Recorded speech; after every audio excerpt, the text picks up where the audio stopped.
Daniel just bought ecstasy on Hansa. It's one of the largest darknet markets, offering drugs, weapons, malware, stolen credit card info, and more. Unfortunately, Daniel's order doesn't go as planned. He gets into an argument with the vendor, Dutch candy shop. It goes nowhere. So Daniel does what any frustrated customer would do. He contacts customer support. A moderator steps in to help, but the dispute escalates. So the mod calls for an admin. The admin replies quickly, calms the situation down, and solves the problem within minutes. Hansa's service is smooth, professional, and efficient. The admin in particular is good at his job.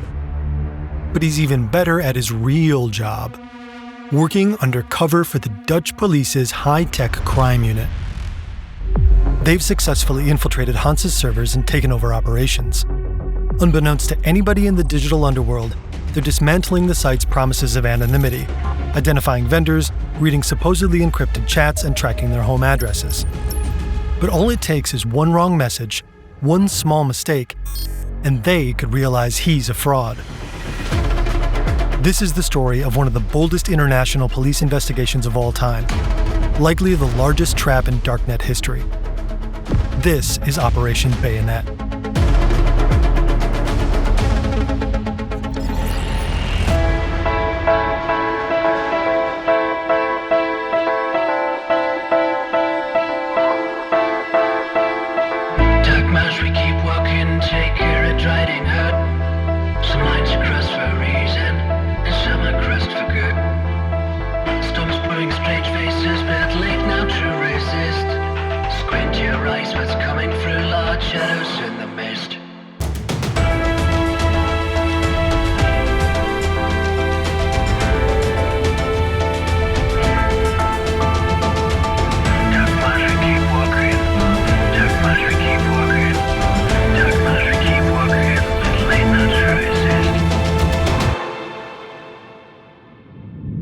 This story is largely based on Wired's reporting on the operation.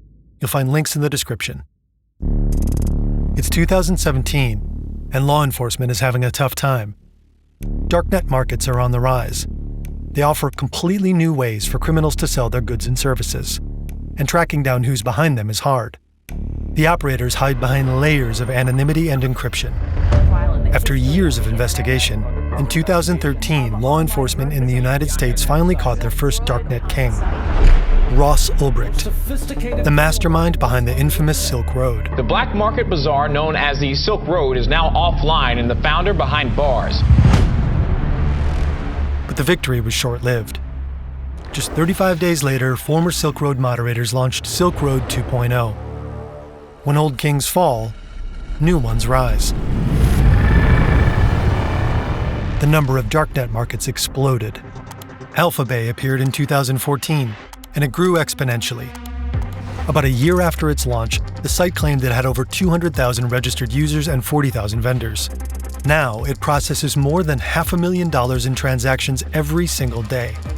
Alpha Bay is bigger than Silk Road ever was. Its operator, Alpha 02, is crowned the new king of the Darknet. A global manhunt ensues to bring him down. We covered that story in one of our first videos in this channel.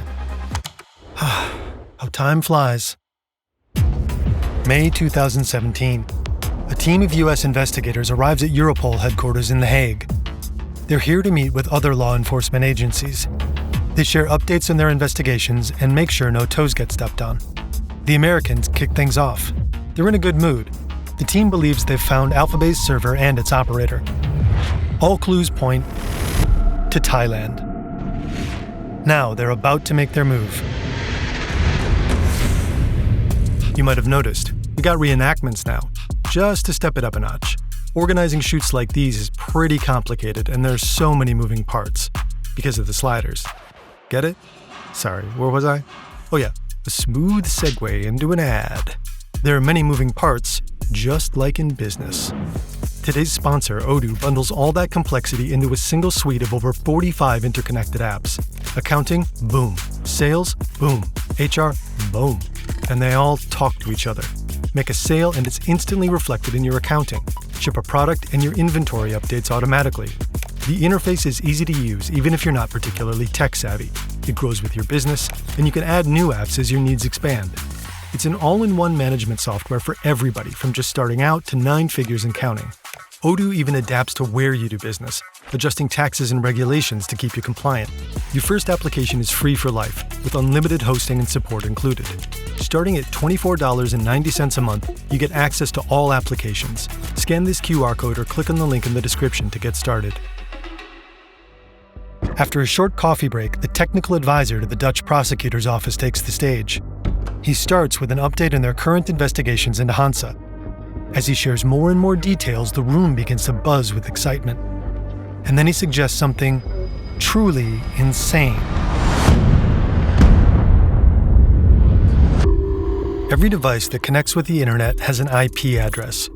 This unique address allows it to be identified so it can send and receive data. An IP address can also give away rough location details, like the city your laptop is in and who your internet provider is. That's why Daniel likes to use the Tor browser. Tor works with layered encryption. Before Daniel's data enters the network, it's encrypted multiple times, wrapped in layers like an onion. Then Tor routes Daniel's traffic through 3 random servers in the Tor network, so-called relays. Daniel's traffic hops from one relay to the next. Each relay peels away a layer of encryption, revealing only where Daniel's traffic should go next. The final server in the chain is the exit relay. It sends the request to the public internet. The site Daniel connects to will only see the IP of that exit relay, not Daniel's real one.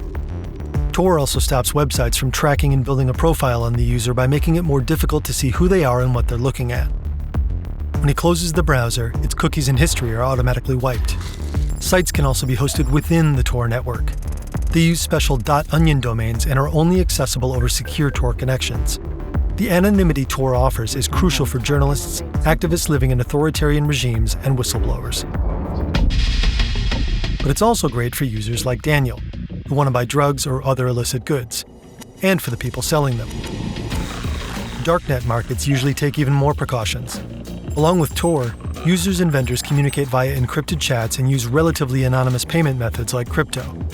These layers of protection make it hard for law enforcement to track down the real location of a Darknet market server, its operator, or individual vendors and buyers. Hard, but not impossible. If law enforcement identifies where chunks of Tor infrastructure are located, they can monitor these relays, sometimes for years. They measure the timing and size of traffic as it exits a Tor node. Then they correlate this with data provided by internet service providers. ISP data, the info connected to your IP address, is often available to law enforcement. For example, a user keeps connecting to the Tor network at certain times. Very briefly afterward, traffic of the same size exits a specific node. Chances are, that traffic belongs to that specific user. This is how German authorities were able to track down one of the people behind a pedophile Darknet platform. Tor explicitly warns users about traffic correlation and timing analysis, as it does not defend against such a threat model. But, well, none of that was even necessary in Hansa's case.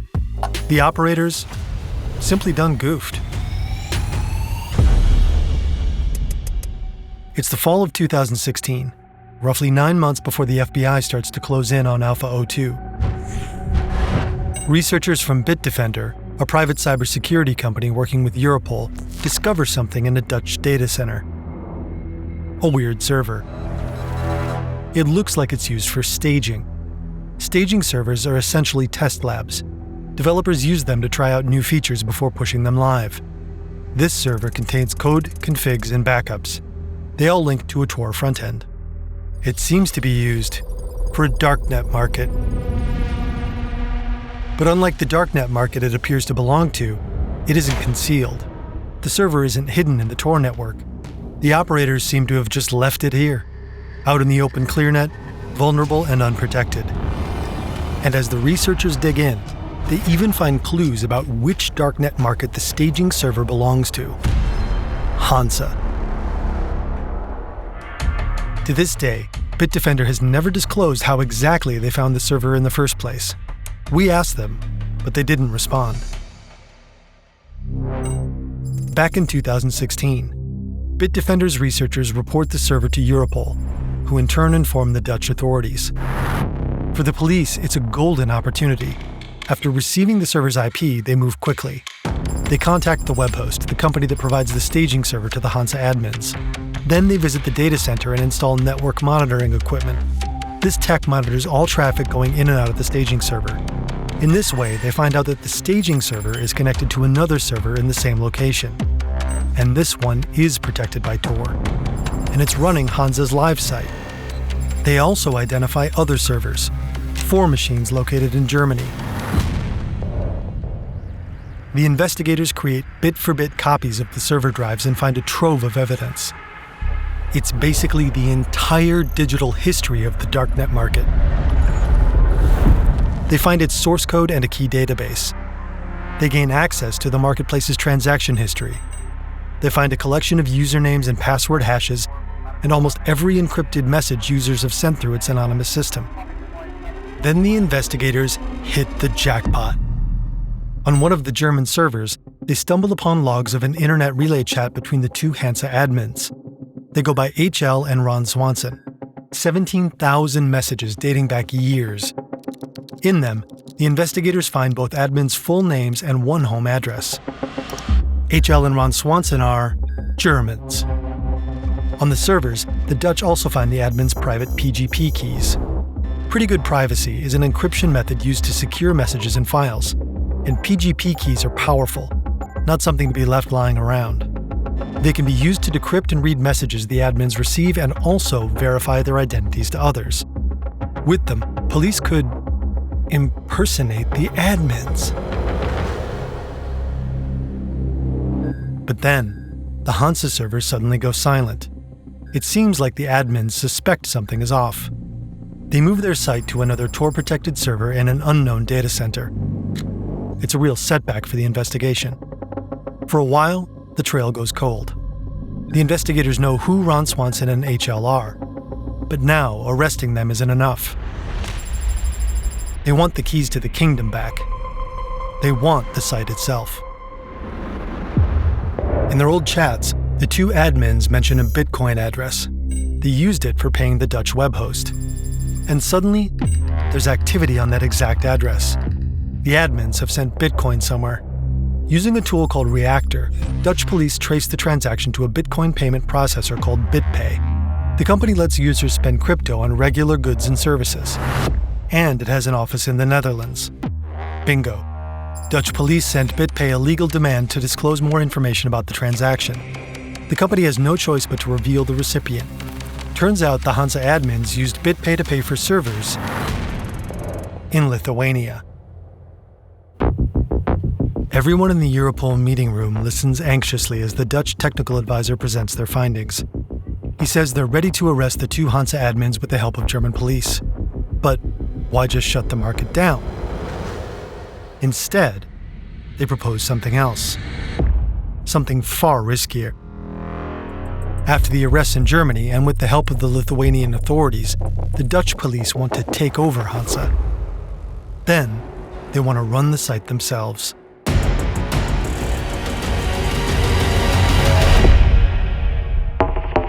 First, the Americans would take down Alphabay. As usual, users and vendors would jump to another major market, such as Hansa.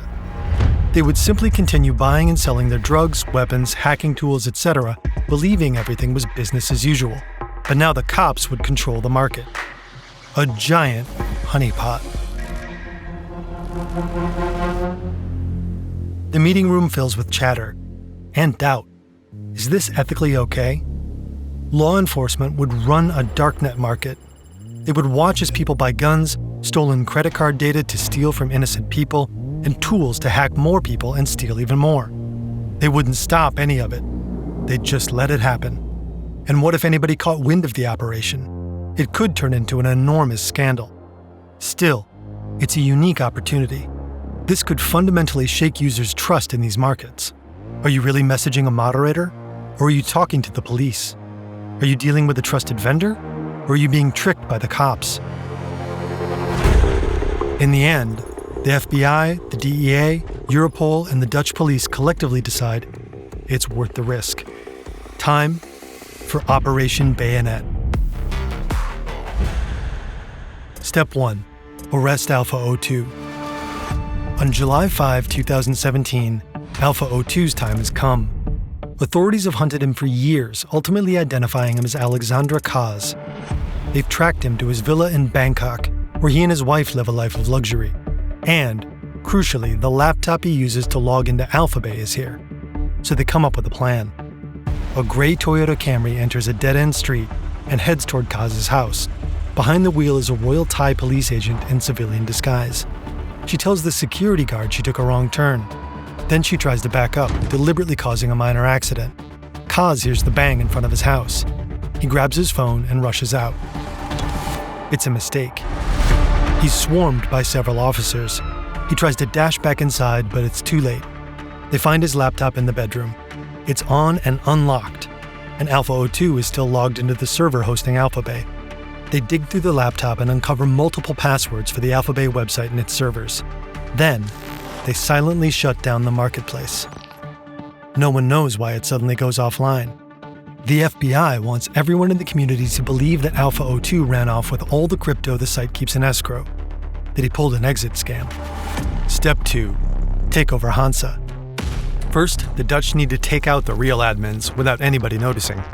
The 2 German Hansa admins are already under investigation in their home country. Along with operating one of the largest Darknet markets, they're suspected of running a site for pirated ebooks and audiobooks called LUL.to. The ongoing investigation into LUL.to provides the perfect cover. German authorities carry out the arrests. Ron Svensson and HL are taken into custody. Hoping for reduced sentences, they hand over their passwords for Talks, a peer-to-peer chat system they use to communicate with their 4 moderators.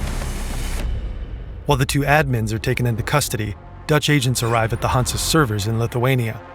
They remove a hard drive from the machine. Now they can access a full backup of the Hansa database. The agents duplicate everything in their own computers, every digital component of the market. Then they begin to construct an exact clone of the site on a Dutch server. Wired describes how for the next 2 days, the investigators code their Hansa copy, barely sleeping. From early morning until well past midnight, they sit at their keyboards in a conference room in Driebergen. Pizza boxes stack up. There are chocolate and chip wrappers everywhere. Energy cans pile higher and higher. It smells so bad that the head of investigation flees from the room after only 10 minutes. Someone brings in an air freshener, but it doesn't help. The pressure is massive. At one point, someone knocks over a soda. It spills across the conference table, heading straight for the laptop that holds all of the Hansa data. One of the agents lunges for it and saves it just in time. Later, a single typo in a command brings the site down. For a few long, terrifying minutes, panic fills the room. If they can't bring the site back up, the whole operation could collapse. But they manage to fix it. Then, finally, the Dutch have a fully operational copy of Hansa. It runs smoothly. The market is now live on servers in the Netherlands. Meanwhile, on Reddit, several users encourage other Redditors to migrate their business to Hansa. One post says, "As a forum moderator, I have tested most of the biggest marketplaces, and I think Hansa Market is the best option for Alphabay refugees." An editor at Reason magazine later suggests posts like these may have been written by the Dutch police. We can't know for sure.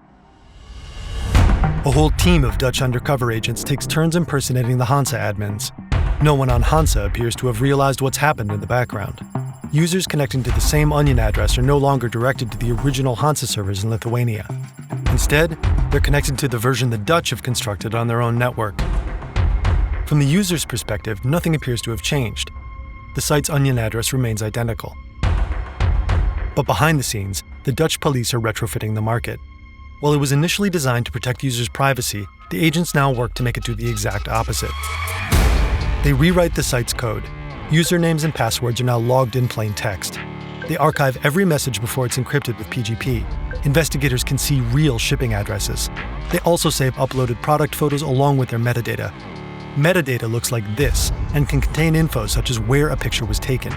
Useful clues to pin down vendors' real-life locations. The Dutch include boxes for shipment tracking numbers, shipping addresses, and other information. They advise vendors to keep these updated. But even with these tricks, they only identify some of the vendors. They want more. So they hold evil plan meetings, brainstorming sessions to figure out how to unmask even more vendors. Yeah, we actually did that. Each idea is ranked by how effective it is and how likely it is to blow their cover. At one point, the Dutch delete every image on Hansa. They claim that a server failed due to a technical glitch. Vendors need to re-upload all the images for their listings. Through the new images metadata, they're able to identify the locations of over 50 more vendors. In the final phase of Operation Bayonet, they send vendors an Excel spreadsheet containing codes. These supposedly allow vendors to retrieve the bitcoins they have stored in escrow on the market, even if the site is taken down. At first, only a few take the bait. To make it more tempting, the police add features like buyer statistics, allowing vendors to track and rank their best customers. In the top left corner of the Excel spreadsheet, the Dutch agents integrate an image of the Hansa logo. It loads from Dutch police servers. The moment someone opens the file, the server logs the requesting computer's IP address. Using this tactic, they identify another 64 vendors. Next, the investigators start recruiting. They look for new moderators. After reviewing experience and qualifications, they ask applicants for their home addresses, supposedly to receive a two-factor authentication token. And some actually send their home address. One applicant even jokes, Please don't send the cops to this address, ha ha ha ha ha, just kidding. In a particularly inventive move, they send packages with stuffed pandas to moderator applicants who've only provided a drop-off address. They hope the recipients will bring these cute stuffed toys home. A GPS tracker hidden inside will then reveal where they live. The Dutch team has been running Hansa for 27 days now, and they still have more ideas, more tricks up their sleeve. They're hyped, but they've been operating on the dark side long enough, and prosecutors decide it's time to call it quits. Daniel is annoyed. He's been buying his drugs on Alphabay for a long time, but Alpha O2 apparently pulled an exit scam a few weeks ago. Luckily, there are alternatives. This time it's Hansa, recommended by people on Reddit.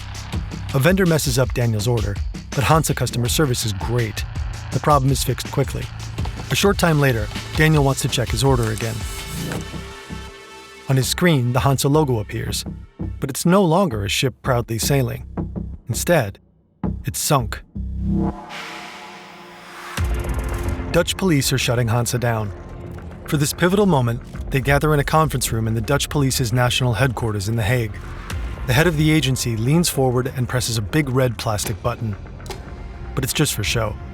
The real action is happening here. This agent takes the Darknet market offline. During their investigation, Dutch police claim they monitored 27,000 transactions. They collected data on 420,000 Hansa users and obtained more than 10,000 addresses. They seized 1,200 bitcoins, which were worth around $2.3 million at the time, and they arrested several top vendors.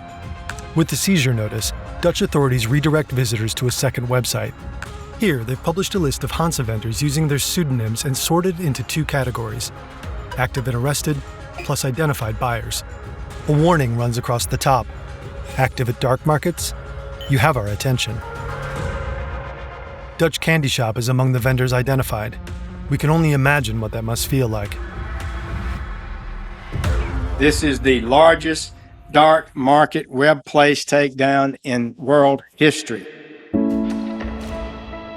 Operation Bayonet landed a serious blow to trust among Darknet users, just as the authorities had hoped. When Hansa suddenly went offline, panic rippled through the community. But after a while, things went back to normal. New Darknet markets rose. They still collectively process billions of dollars per year. Meanwhile, encrypted messaging apps became popular for selling drugs.